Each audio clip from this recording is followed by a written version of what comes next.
हाँ जी, तो मैं क्वेश्चन नंबर 13 बता रहा था आप लोगों को।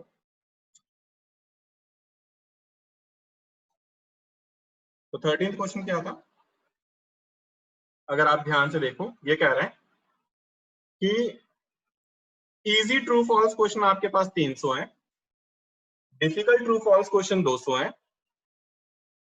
इजी एमसीक्यू आपके पास 500 है एंड डिफिकल्ट एमसीक्यू आपके पास 400 है। टोटल क्वेश्चन देखोगे 1400 बन रहे हैं।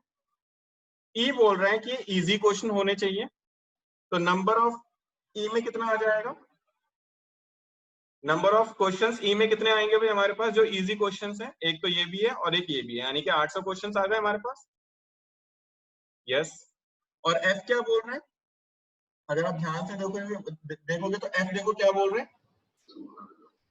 हाँ, एफ बोल रहे हैं कि given that it is a multiple choice question, तो जो गिवन हो जाता है दैट इज योर एफ, कि एमसीक्यू होना चाहिए। तो कितने क्वेश्चन मेरे पास एमसीक्यू है, कोई मुझे बता सकता है नंबर ऑफ एलिमेंट्स एफ में कितने आएंगे। एमसीक्यू मेरे पास एक ये भी है और एक ये भी है, यानी कि 500 प्लस 400 यानी ये 900 आ गए। अब ई इंटरसेक्शन एफ क्या होगा, यानी कि इजी भी होना चाहिए एंड एमसीक्यू भी होना चाहिए। तो ऐसे कितने आएंगे भाई मेरे पास, जो इजी भी और एमसीक्यू भी है, तो ऐसे 500 है। तो number of element in E intersection F आपके पास 500 आ गए। Probability of E by F मांगा था आपसे, that is probability of E intersection F upon probability of F. E intersection F 500 divide by 1400, फिर होल डिवाइड बाय एफ की probability 900 बटे 1400, तो आप देखोगे इट विल बी 5/9। हाँ जी, इसके बाद में ओके ये भी हो जाएगा। सारे बच्चे एक बार क्वेश्चन नंबर 15वां देखेंगे। जो क्वेश्चन नंबर 15 है आपका, ये आपका बच्चों सिमिलर है आपका एग्जाम्पल जो तुम्हारा डाउट आया होगा, अगर तुम लोगों ने ईमानदारी से करा है तो एग्जाम्पल 7 का ही भाई है ये, ठीक है ना। अगर तुम्हारा क्वेश्चन नंबर 15 डाउट है तो एग्जाम्पल 7 भी आपका डाउट आया होगा। तो सारे बच्चे जरा इस वाले क्वेश्चन को ध्यान से समझेंगे। इस वाली बार बोर्ड के लिए एग्जाम्पल 7 मोस्ट इंपॉर्टेंट है। बोर्ड एग्जामिनेशन में एग्जाम्पल 7 के आने के मुझे पूरे चांस लग रहे हैं इस वाली बार, वो भी 6 नंबर में, तो इसलिए ध्यान से समझना। मैं एग्जाम्पल 7 ही करवा देता हूँ, क्वेश्चन आप खुद से कर लेना। मैं एग्जाम्पल 7 करवा रहा हूँ, क्वेश्चन आप खुद से करिएगा, ठीक है ना। हाँ जी, क्योंकि क्वेश्चन ज्यादा आसान है, मैं एग्जाम्पल 7 करवा रहा हूँ। ये क्या कह रहे हैं, consider the experiment of tossing a coin. तो सैंपल स्पेस या तो कॉइन या तो हेड का आएगा या फिर टेल का आएगा, बिल्कुल ठीक है।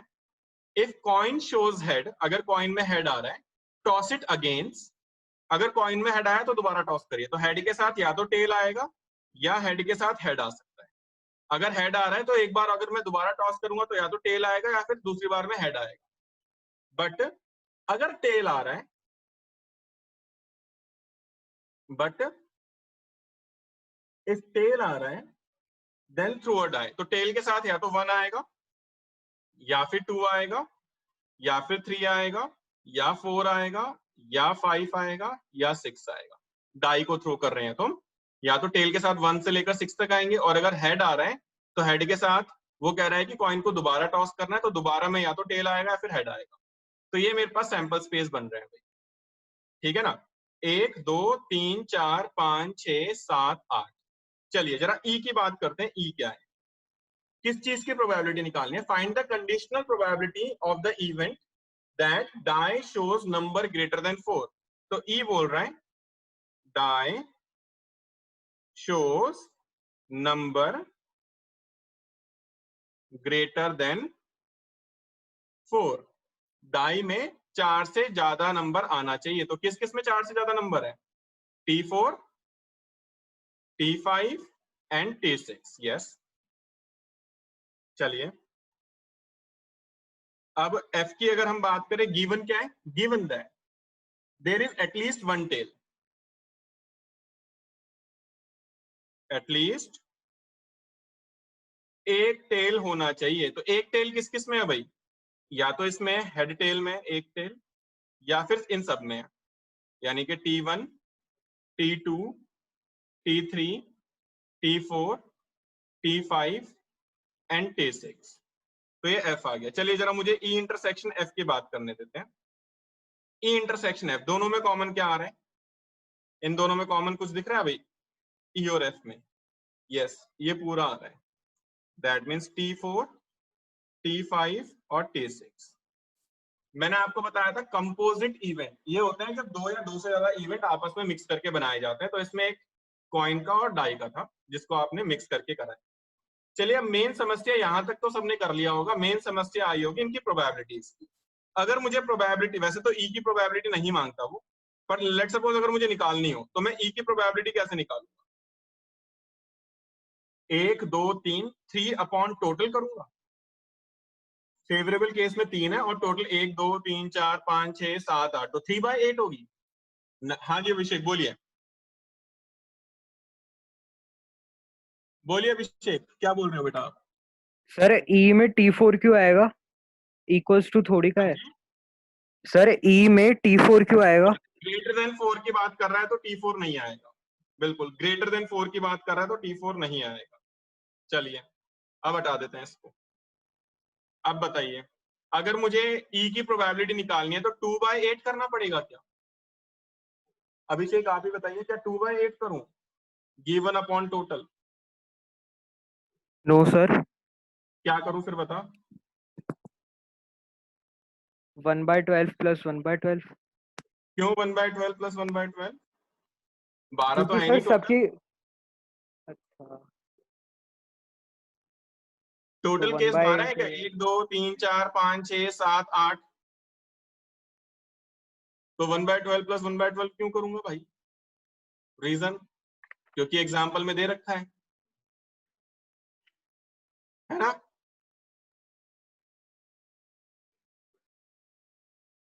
चलिए, तो ऐसे केसेस जहां पर आपने देखा अगर कंपोजिट इवेंट आएंगे तो आप गिवन अपॉन टोटल नहीं करोगे, ऐसे केस में आप इंडिविजुअल प्रोबेबिलिटी निकालते हो। Like what?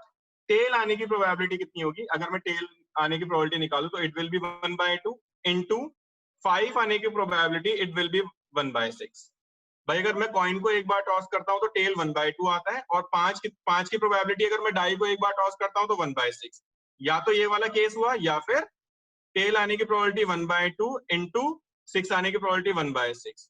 तो इट विल बी, अगर आप ऐड करोगे तो इट विल बी 1/6।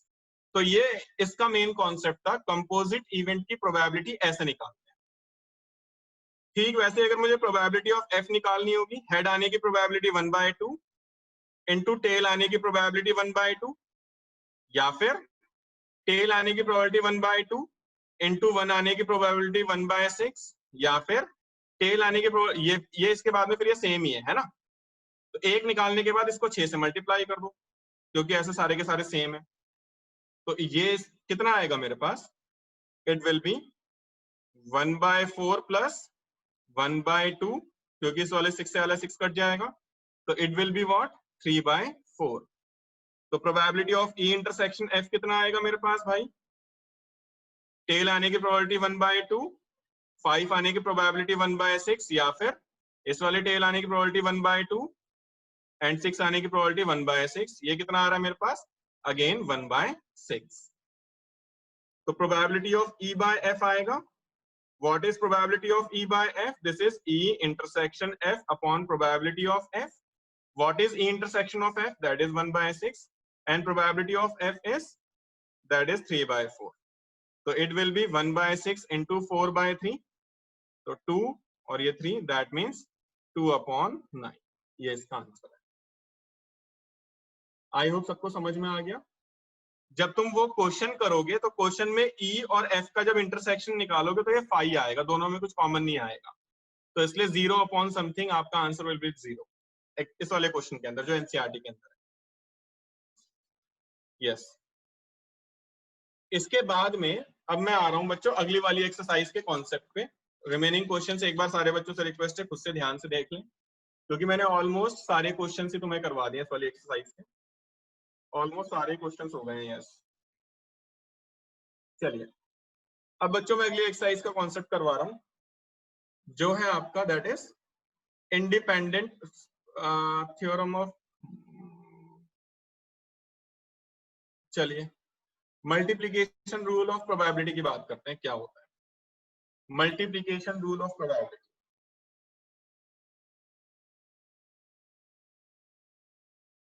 मल्टीप्लीकेशन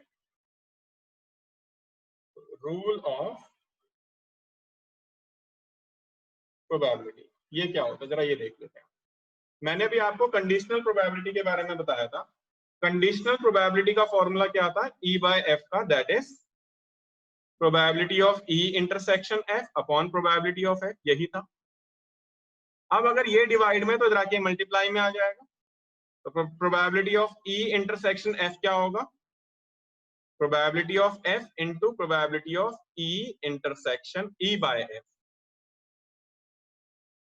तो आपको ये जो निकल के आ रहा है E intersection F, that is probability of F into probability of E by F। तो ये होता है आपका रूल ऑफ मल्टीप्लीकेशन। इस रूल का एग्जैक्ट मीनिंग क्या है यह मैं आपको अभी थोड़ी देर बाद में बताता हूँ, या अगली क्लास में बताऊंगा, जब तुम लोग क्वेश्चन में फंसोगे तब मैं आपको बताऊंगा। फिलहाल जो एक इंपॉर्टेंट चीज है वो मैं आपको बताने जा रहा हूँ, दैट इज इंडिपेंडेंट इवेंट। ये क्या होता है बच्चों, इंडिपेंडेंट इवेंट की मैं बात कर रहा हूँ।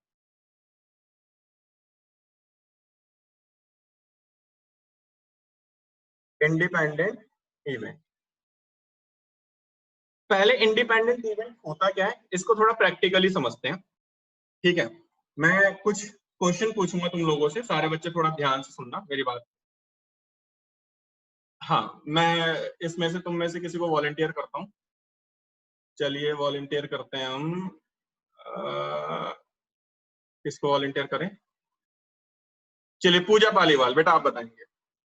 पूजा मैडम थोड़ा ध्यान से मेरे क्वेश्चन को ध्यान से सुनना बेटा, और सारे बच्चों से रिक्वेस्ट है सारे बच्चे मेरे क्वेश्चन को ध्यान से सुने। एक मेरे पास बैग है, मैं आपको इंडिपेंडेंट इवेंट की प्रोबेबिलिटी क्या होती है वो सिखाने जा रहा हूँ। तो ध्यान से सुनना मेरी बात को, तभी तुम्हें क्या होता है इंडिपेंडेंट इवेंट वो समझ में आएगा। एक बैग में 5 रेड और 5 ब्लैक बॉल है, मेरी बात को ध्यान सुनना भाई सारे बच्चे, पूजा आंसर आपको देना है। 5 रेड और 5 ब्लैक बॉल है, मुझे 2 बॉल निकालनी है, ठीक है ना, 2 बॉल निकालनी है। अब मैं कह रहा हूं कि दोनों बॉल के रेड होने की प्रोबेबिलिटी बताइए, probability of both balls are red. Pooja बताएंगे बेटा आंसर, दोनों बॉल के प्रोबेबिलिटी जो रेड आएगी उसका क्या होगा। पहली बॉल की रेड आने की प्रोबेबिलिटी क्या होगी बेटा, पूजा बताना।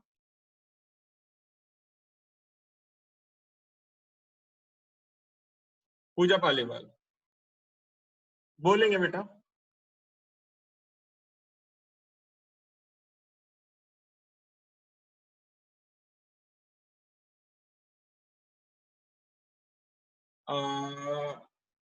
आवाज नहीं आ रही है आपको पूजा, या क्या रीजन है।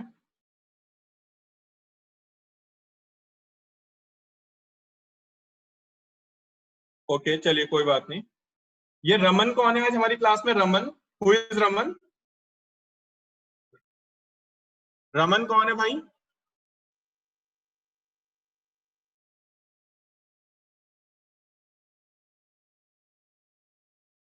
ऋषभ अधिकारी, बेटा आप बताएंगे रेड आने की प्रोबेबिलिटी क्या होगी। Sir 5C2। नहीं, पहली बॉल रेड आने की प्रोबेबिलिटी बताइए पहले आप, पहली बॉल के रेड आने की प्रोबेबिलिटी क्या होगी। सर 1/10। बेटा 1/10। 1/10 गलत। अबे भाई अगर मैं प्रोबेबिलिटी की बात करता हूँ तो प्रोबेबिलिटी होता है number of favourable cases upon total number of cases. अगर मैं एक बॉल के रेड आने की प्रोबेबिलिटी बोल रहा हूँ तो number of favourable cases will be 5 upon total number of cases will be 10, तो 5/10 होगी ना। हाँ सर वो 10 की जगह 2 बोलना था। अच्छा नहीं, तो चल बता, तू ही बता, पहली बॉल रेड आने की प्रोबेबिलिटी क्या होगी। 5/10। एंड दूसरी बॉल रेड आने की प्रोबेबिलिटी क्या होगी। 4/10। क्यों, मैंने बोला कि उसे रिप्लेस नहीं करना है। सर हमने तो निकाल लिया है ना उसको, निकाली और मैंने वापस रख दी तो फिर 5/10 ही आ जाएगी। 5/10 आ जाएगी। बट अगर मैं कहूं, मैंने ये भी नहीं बोला कि उसे रिप्लेस करनी है, मैं बोल रहा हूँ रिप्लेस नहीं कर रहे तो मतलब बाहर ही निकाल के रखी हुई है। हाँ, मतलब मैंने वापस रिप्लेस इस बॉक्स में नहीं करी। सर 4/10। इसका मतलब क्या है कि सेकंड बॉल की प्रोबेबिलिटी 5/10 भी हो सकती है या फिर 4/9 भी हो सकती है। सही है ना भाई ऋषभ? Yes sir. इसका मतलब यह है कि सेकंड बॉल की प्रोबेबिलिटी डिपेंड कर रही है फर्स्ट बॉल पे, कि हमने जो फर्स्ट बॉल निकाली है उसको वापस रखा है या नहीं रखा है। ऐसे केसेस जहां पर एक इवेंट की प्रोबेबिलिटी डिपेंड करती है दूसरे इवेंट पे, उसको हम कहते हैं बेटा डिपेंडेंट इवेंट।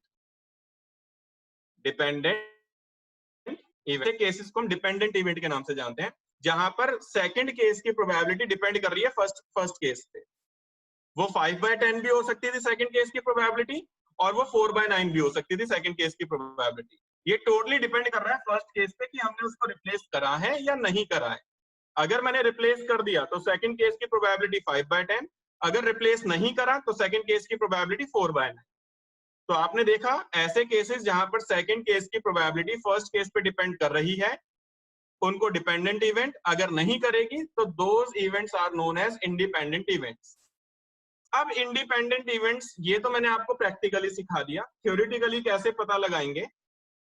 अगर probability of A intersection B तुम्हारा probability of A into probability of B के बराबर आ जाए, अगर probability of A intersection B is equal to probability of A into probability of B के बराबर आ जाए, then A and B are called